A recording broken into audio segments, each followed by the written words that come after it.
You know, sleep has always been a subject that's very near and dear to my heart because I was always fascinated by how much we can achieve in terms of good health without any real conscious input from our part. Conversely, sleep is a letting go. Sleep is a surrender. And interestingly enough, the harder we try, the harder we strive to sleep, oftentimes that effort, that anxiety, that worry, that concern actually lends itself to diminishing sleep quality.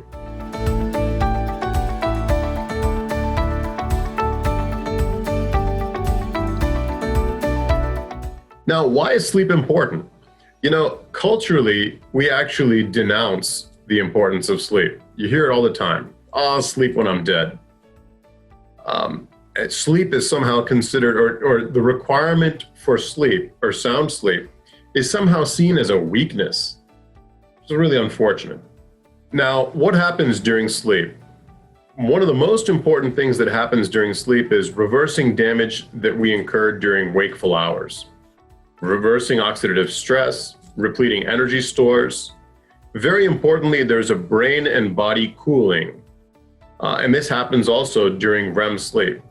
Also, there's a tremendous amount of brain development that happens between, from birth to age 25. And that the large majority of that brain development happens during REM sleep.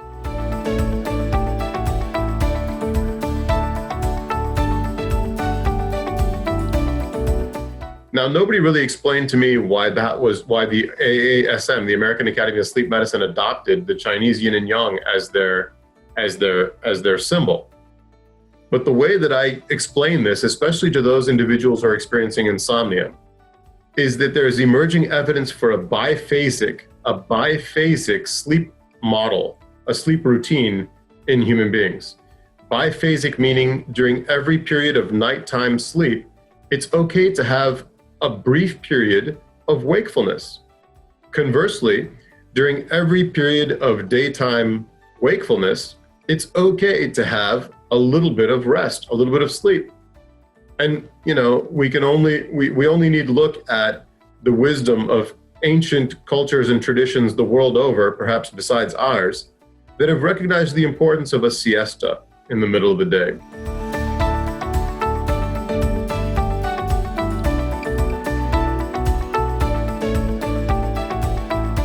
So common sleep concerns, include insomnia.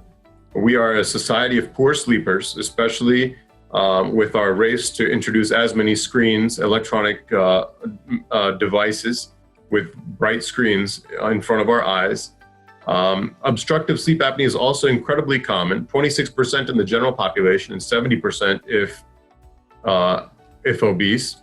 So clock watchers oftentimes fall into this category of insomnia / sleep state misperception, which is you're actually sleeping better than you think you are. It's just that when you do wake up, you have such profound anxiety that mitigates a lot of the restfulness that you would subjectively otherwise experience from good quality sleep. We also use things like magnesium, valerian, lavender, meditation, melatonin, yoga, and acupuncture.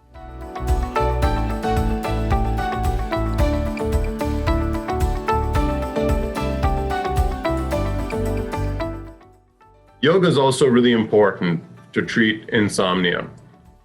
This study looked at the effects of mindful yoga on sleep in pregnant women. It was a pilot study, so small sample size of 15 healthy women, and they used hatha yoga classes for 7 weeks, and they measured sleep using actigraphy, which is basically a band that you wear on your wrist, and it's a scientifically validated measure of demonstrating how well someone is sleeping using motion detectors. What they found was that women who began the intervention in the second trimester had significantly fewer awakenings and less wake time during the night and less perceived sleep disturbance than at baseline.